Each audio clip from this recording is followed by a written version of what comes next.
اس زمانے میں فری میں کوئی کام نہیں کرنا چاہیے.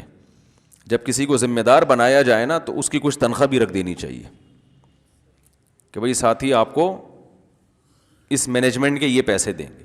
میری ذاتی رائے تو یہ بھی ہے کہ مسجد کمیٹیوں میں جو صدر یا انتظامیہ ہے کچھ نہ کچھ تنخواہ ان کی بھی ہونی چاہیے. زیادہ نہ ہو کہ وہ اسی کا بزنس بنا لیں, کچھ نہ کچھ, کیونکہ جس کام کے پیچھے پیسے نہیں ہیں اس کام کے پیچھے آپ کسی کو پکڑ نہیں سکتے. سمجھ رہے ہیں کہ نہیں سمجھ رہے؟ پھر پکڑ بھائی آپ نے یہ کام کیوں نہیں کیا, آپ کو اس کی تنخواہ ملتی ہے, آپ نے یہ کیوں نہیں کیا, آپ کو اس کی. ہوتا یہ ہے کہ وہ چونکہ فی سبیل اللہ سارے کام ہو رہے ہوتے ہیں, اس کے دو نقصان ہوتے ہیں کہ نمبر ایک کام ہو نہیں رہے ہوتے, سمجھ رہے ہیں نا, کام ہوتے ہی نہیں ہے. پھر جب ہوتے ہیں تو ہر آدمی کہتا ہے میں نے کیا یا میری, تو پتہ ہی نہیں چل رہا ہوتا کیا کس نے ہے یہ. تو میری ایک رائے ہے کہ اس زمانے میں علماء کہتے ہیں نا کہ امامت کی بھی تنخواہ ہونی چاہیے, اذان کی بھی تنخواہ ہونی چاہیے. اس کی وجہ یہی ہے کہ اگر امامت کی اس زمانے میں تنخواہ نہ ہو تو پوری دنیا میں 2-4% امام ہوں گے جو ٹائم پہ نماز پڑھائیں گے, ورنہ مسجدوں میں نمازوں کا سسٹم تباہ ہو جائے گا,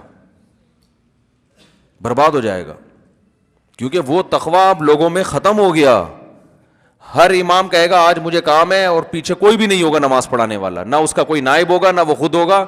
نمازی کھڑے ہوئے ہوں گے, وہ کہے گا اس کو امام بنا لو, وہ کہے گا نہیں میں تو اس کو مانتا ہی نہیں ہوں, وہ کہے گا اس کو بنا لو, کہے مجھے اچھا ہی نہیں لگتا, اس کو کیوں بنا رہے ہو. ہر نماز میں پھٹا ہوگا کہ نہیں ہوگا؟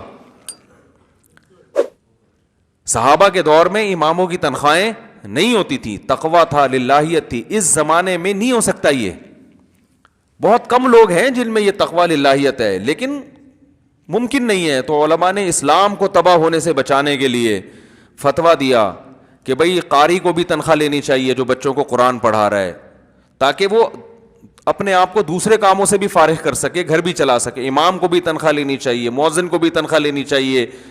سمجھ رہے کہ نہیں سمجھ رہے؟ جو مدرسوں میں بخاری پڑھا رہے ہیں ان کو بھی تنخواہ لینی چاہیے, تاکہ حدیث کا علم پھیلتا رہے. ہاں چند لوگ دنیا میں ایسے ہیں جو بغیر تنخواہ کے بھی کرتے ہیں کام. ہم نے اپنے مدرسوں میں دیکھا ہے, بعض اساتذہ نہ صرف یہ کہ تنخواہ لیتے نہیں ہیں بلکہ الٹا دیتے ہیں, وہ پڑھا بھی رہے ہیں اور دے بھی رہے ہیں, لیکن ایسے لوگ مارکیٹ میں شارٹ. تو ابھی ہمیں ہول سیل کے حساب سے لوگ چاہیے, یہ شارٹ لوگ چاہیے؟ بھائی دین کا علم تو اتنی آبادی بڑھ چکی ہے نا, لوگ زیادہ چاہیے. لوگ کہتے ہیں وہ فلاں بھی تو بغیر تنخواہ لیے کام کر رہا ہے تو باقی کیوں نہیں کرتے, تو فلاں جیسے 4-5 ہوں گے نا. تو اس لیے